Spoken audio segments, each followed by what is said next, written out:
আপনাকে মনে হয় আপনার কার্যক্রম দেখে যে কোথা থেকে যেন নির্দেশ আসছে আপনার উপরে, এটা আমাদেরকে বলুন, আমরাই তাদেরকে মোকাবেলা করব ইনশাআল্লাহ। বাংলাদেশ একটি স্বাধীন সার্বভৌম রাষ্ট্র, আমরা ইমানদার, আমরা আল্লাহ ছাড়া কাকে ভয় পাই না। এই দেশকে কেউ কোনোদিন দামিয়ে রাখতে পারে না, আগামীতেও পারবে না। কিন্তু আপনি চান যে পথে, সে পথে আরো রক্তের প্রয়োজন হবে, এটা আমরা চাই না আপনার কাছ থেকে, আর যেন মানুষকে রক্ত দিতে না হয়। সুতরাং ইলেকশন কমিশনকে বলবো, পিআর পদ্ধতিকে সামনে রেখে নির্বাচনের রোডম্যাপ ঠিক করেন। ট্র্যাডিশনালটা করছেন তো, আপত্তি নেই, আপনারা করেন। আমাদের পিআরকে নিয়ে আর একটা করেন। আমি সরকারকে আবেদন জানাবো, আপনি এক বিশাল রক্তর সাগর সাঁতরিয়ে অনেক লাশের পা উপরে পা রেখে আমরা এখানে আসছি। You are the product of the July চেতনা। আপনার খুব বেশি ভূমিকা ছিল না, আপনি বিদেশে ছিলেন, আমরাই আপনাকে আনছি। সুতরাং এটা আপনার দায়িত্ব। আপনার মাঝে মধ্যে যেটা শুনি যে কোন রকমে বাঁচতে চান, চলতে চান না, আপনি যাইতে পারবেন না, যাইতে পারবেন না। আপনাকে এই দেশকে ঠিক করে যেতে হবে। সুতরাং কিভাবে সকলে মিলে সুন্দর নির্বাচন হয়, এটা নিয়ে আপনাকে সিদ্ধান্ত দিতে হবে।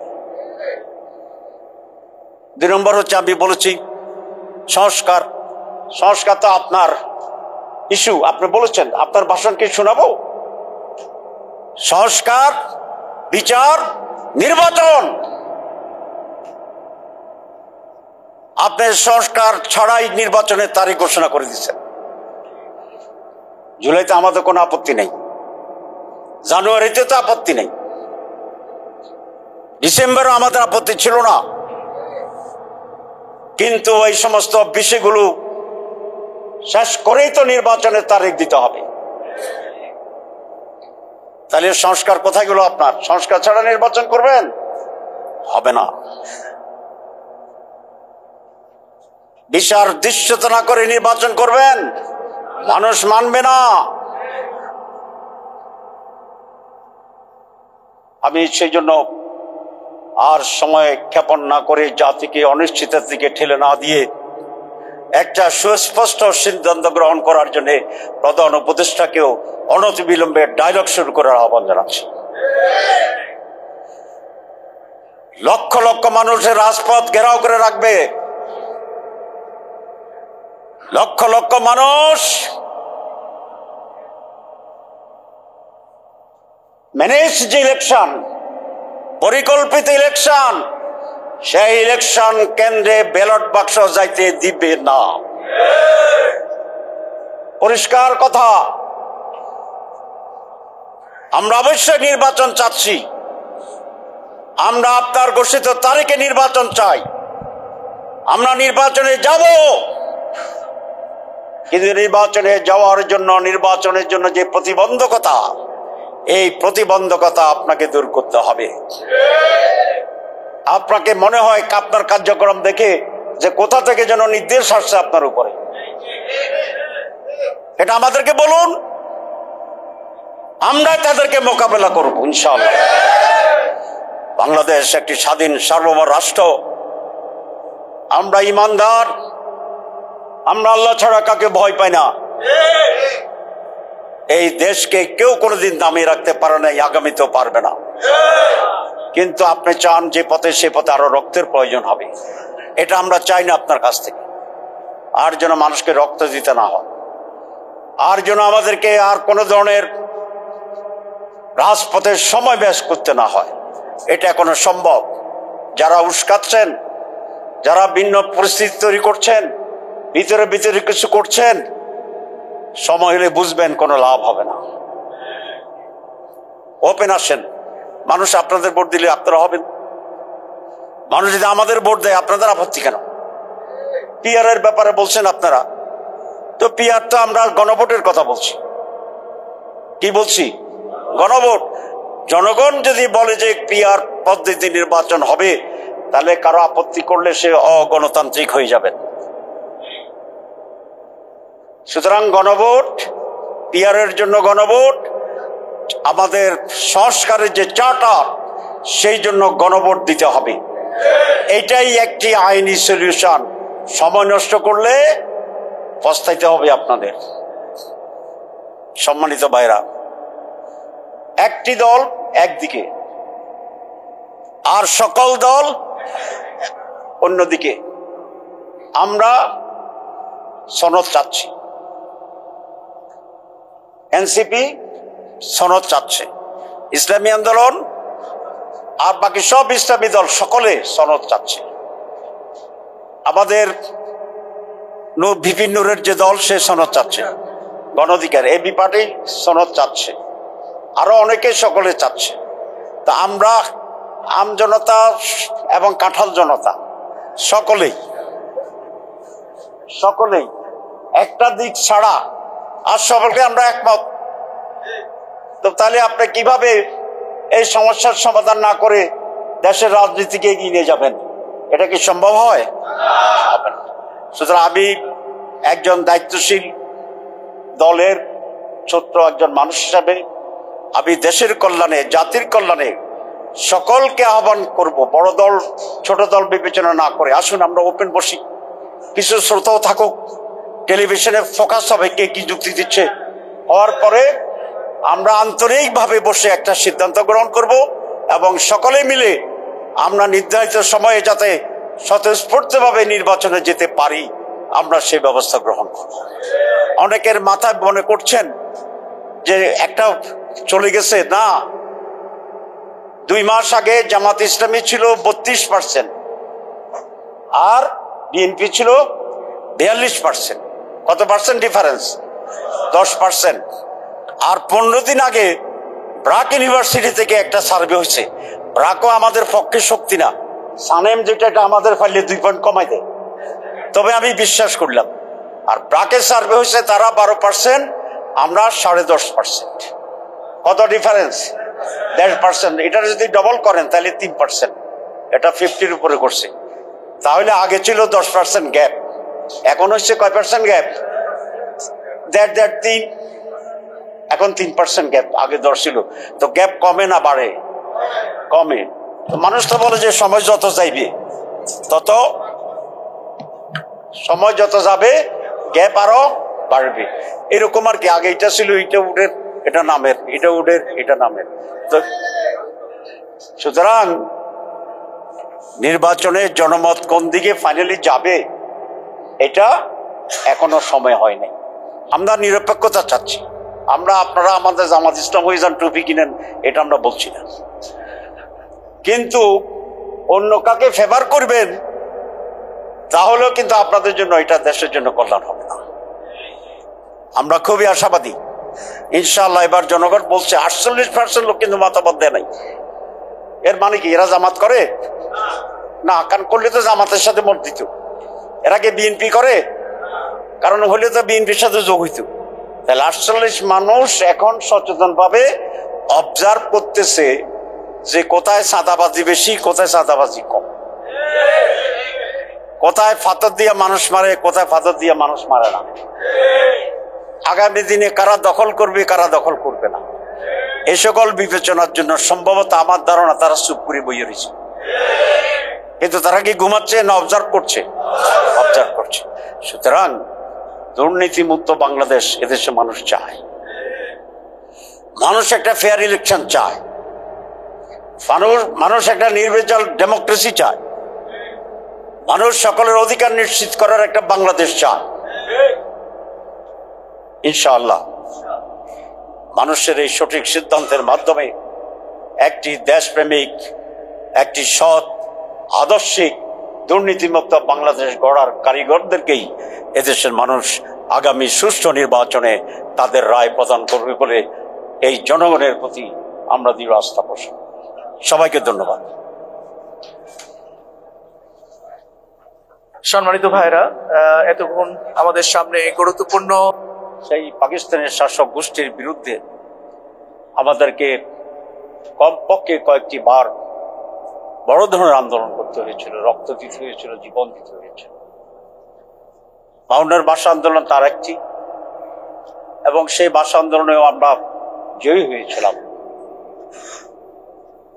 71 সালেও আমরা বিজয় অর্জন করে একটি স্বাধীন পতাকা পেয়েছি, রাষ্ট্র পেয়েছি।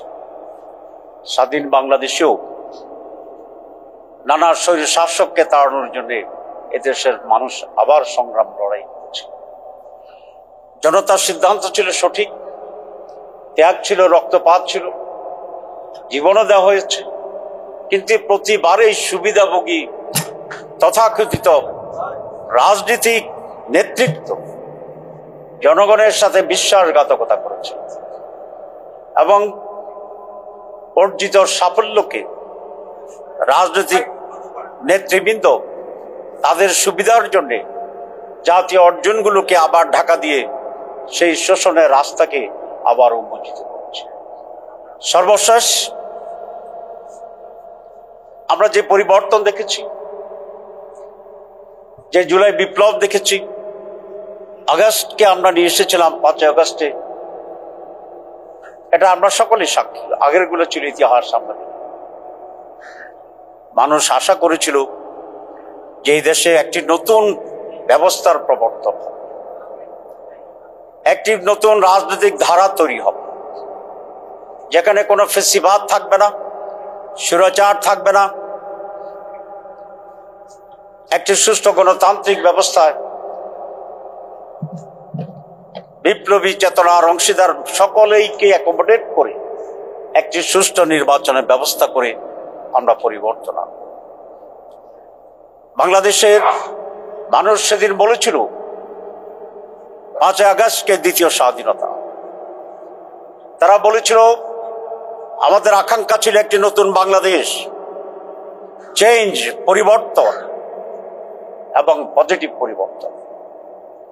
কিন্তু আনফর্চুনেটলি আমরা আবার দেখছি আবার পানি গোলানোর চেষ্টা করা হচ্ছে, আবার শহীদদের জীবন এবং রক্তের সাথে বিশ্বাসঘাতকতা করা হচ্ছে। কোন এক শ্রদ্ধেয় নেতা, আমার প্রিয় নেতা, বলেছেন অন্য দলের যে নতুন নতুন ইস্যু তৈরি করা ঝামেলা করছে। তো ইস্যু তো নতুন হবেই। আমরা তো পুরাতনকে আন্দোলন সংগ্রাম করে বিতাড়িত করেছি। এই জন্য তো আমরা নতুন ইস্যু, নতুন সিস্টেম, নতুন বাংলাদেশ, নতুন ভাবে গণতন্ত্র, নতুন মানুষের অধিকার নিশ্চিতকরণ, এইটাই তো আজকে মানুষের আকাঙ্ক্ষা এবং জুলাই বিপ্লবের তো এই চেতনা। আমাদের বর্তমান ইন্টারিম গভর্নমেন্ট এসে বলেছিলেন যে তারা সংস্কার করবেন এবং এদেশের মানুষ সংস্কার চায়। সেই সংস্কারের জন্য অনেক কাজ করা হয়েছে। সংস্কারের কিছু কিছু গুরুত্বপূর্ণ বিষয় সন্নিবেশিত করা হয়েছে, যেগুলো সমাজ পরিবর্তন করতে হবে। সেখানেই নোট অফ ডিসেন্ট দিয়েছেন একটি দল। তাহলে আপনারা কি পরিবর্তন চান না? আপনারা কি সংস্কার চান না? যাই হোক, সংস্কার বাধ্য হয়ে, জনগণের বাধ্য হয়ে, যেহেতু টেলিভিশনে ডাইরেক্ট ছিল সংস্কার আলোচনা, মানুষের মতের চাপের ভয়ে তারা সংস্কারে আমরা মৌলিকভাবে 19টি পয়েন্টে আমরা একমত হয়েছি। বিএনপি হয়েছে, জামাত ইসলামী হয়েছে, এনসিপি হয়েছে, ইসলামী আন্দোলন হয়েছে, বাম রাজনৈতিক দলকেও একমত হয়েছে।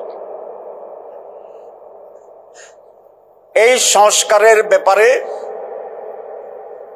এখন নানা ষড়যন্ত্র শুরু হয়েছে। ওনারা বলছেন ওনারা সংস্কার মানেন। তো একজন যদি বলে যে আমি ঈমান আনছি, ঈমানের 3 ভাগ আপনারা জান: মুখে স্বীকৃতি দেওয়া, মনে মনে বিশ্বাস করা, কার্যে পরিণত করা। সংস্কারের 3 অংশ। এক অংশ হচ্ছে বিভিন্ন পয়েন্টে ঐক্যমত্য পোষণ করা। 2, সেসব বিষয়ে আইনি ব্যবস্থা গ্রহণ করা, আইনি ভিত্তি দেওয়া। আর 3 নম্বর হচ্ছে এটা বাস্তবায়ন করা, এটার ভিত্তিতে আগামী নির্বাচন করা। 3টে হইলেই না সংস্কার। তো ওনারা সংস্কার কি বোঝেন আমরা জানি না। এখন এটা যেহেতু আইনি ভিত্তি না হয়, এই নিয়ে টালবাহানা শুরু হয়েছে। ওনারা নানা কথা বলেন। আমি যদি একটি বাংলাদেশের অন্যতম প্রধান রাজনৈতিক দলের স্পোকসম্যানের কথা বলছি, আমি বেশি কড়া কথা বলতে চাই। কিন্তু সংস্কার যদি বাস্তবায়ন না হয় তাহলে সংস্কার কি হইল? সংস্কার যদি আইনি ভিত্তি না থাকে তাহলে সংস্কার হইল? ওই সংস্কারের এক অংশ হয়েছে মৌখিক স্বীকৃতি। তাহলে আপনারা এটা বলুন যে আমরা সংস্কার চাই না। আর যদি কথা কাজে এক থাকে তাহলে সংস্কারকে আইনি ভিত্তি দিতে কোনো সমস্যা নাই। জনগণের উইল হচ্ছে সুপ্রিম ল। বিপ্লবের প্রোডাক্ট হচ্ছে নো কনস্টিটিউশন অ্যাবভ কনস্টিটিউশন। আজকে যে ইন্টারিম গভর্নমেন্ট আছেন কিসের ভিত্তিতে? এটা তো সংবিধানে লেখা ছিল না। এই সরকার অধীনে যে নির্বাচন কমিশন হয়েছে এটা তো তাহলে বৈধ হয় না। যে নির্বাচন হবে সেটাও বৈধ হয় না। এ সমস্ত জটিল প্রশ্ন প্লিজ উত্থাপন করে দেশকে আবার বিভ্রান্তির দিকে নিয়ে যাবেন না। আমরা যেমন ভাবে ইন্টারিম গভর্নমেন্টকে কবুল করেছি, মেনে নিচ্ছি, একইভাবে একই পদ্ধতিতে একই নিয়মে সংস্কারকে আইনি ভিত্তি দিয়ে তার ভিত্তিতে নির্বাচন করতে হবে। আজকে একটা রোড ম্যাপ আসছে ইলেকশন কমিশনের পক্ষ থেকে। তারা অবশ্যই রোড ম্যাপ দিতে পারে, কিন্তু দুটো বিষয় তাদেরকে পরিষ্কার থাকতে হবে। এক হচ্ছে নির্বাচন কোন পদ্ধতিতে হবে। দুইটা দাবি আসছে। একটা হচ্ছে ট্রেডিশনাল, আগে যাওয়া হয়েছে যেখানে ভোট ডাকাতি হয়, দিনের ভোট রাতে হয়, বাক্স পুকুরে পড়ে যায়, হেলিকপ্টার দিয়ে বাক্স নিয়ে চলে যায়। এটাই তো বাংলাদেশের রাজনীতির ইলেকশনের ইতিহাস। কি বলেন? 54 বছরের নির্বাচনের ইতিহাসে একটি নির্বাচন সুষ্ঠু হয়নি সম্পূর্ণভাবে। কিছুটা পার্সেন্টেজই আমরা গ্রহণ করেছি। তাহলে আমরা কেন পিআর নতুন পদ্ধতি বলছি? প্রপোর্শনেট রিপ্রেজেন্টেশন, আনুপাতিক প্রতিনিধিত্ব। এটা খুব সোজা, এটা খুব সোজা। যারা নানা কথা বলছেন তাদের জন্য বলছি, এটা পুলিং এজেন্ট আগের মতো থাকবে, পুলিং সেন্টার আগের মতো থাকবে, প্রিসাইডিং অফিসার আগের মতো হবে, ইলেকশন কমিশন আগের মতো হবে।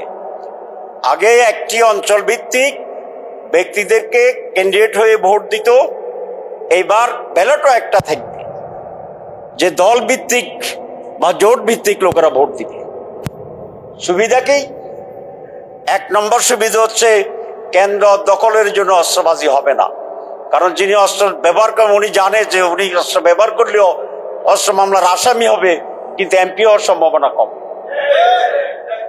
বেশি টাকাও খরচ হবে না, কারণ সে জানে টাকা খরচ করে তার নিজের কোনো এখানে সুবিধা হচ্ছে না। জোর জবরদস্তি ভোটও নিয়ে আসবে না, কারণ সে তো হবে না। একটা ফেয়ার ইলেকশন হবে, এনভায়রনমেন্ট উৎসবমুখর হবে। তো যারা এবং সমস্ত ভোটের মূল্য হবে। আপনি 48% পাইছেন, এটা যোগ হবে। আরেকজন 52% পাইছে, এটাও যোগ হবে।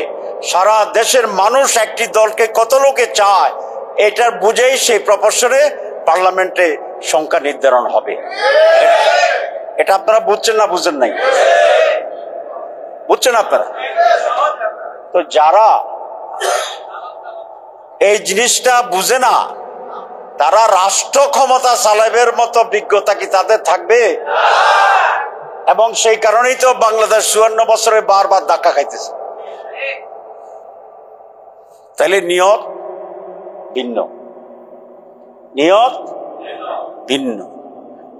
মুখ মে শেখ ফরিদ, বগল মে ইট, কুছ কালা হায়। ঠিকই বলছেন আপনি, তাহলে বাংলাদেশে কি আবার সেই আওয়ামী জাহিলিয়াতের দিকে আমরা যেতে চাই?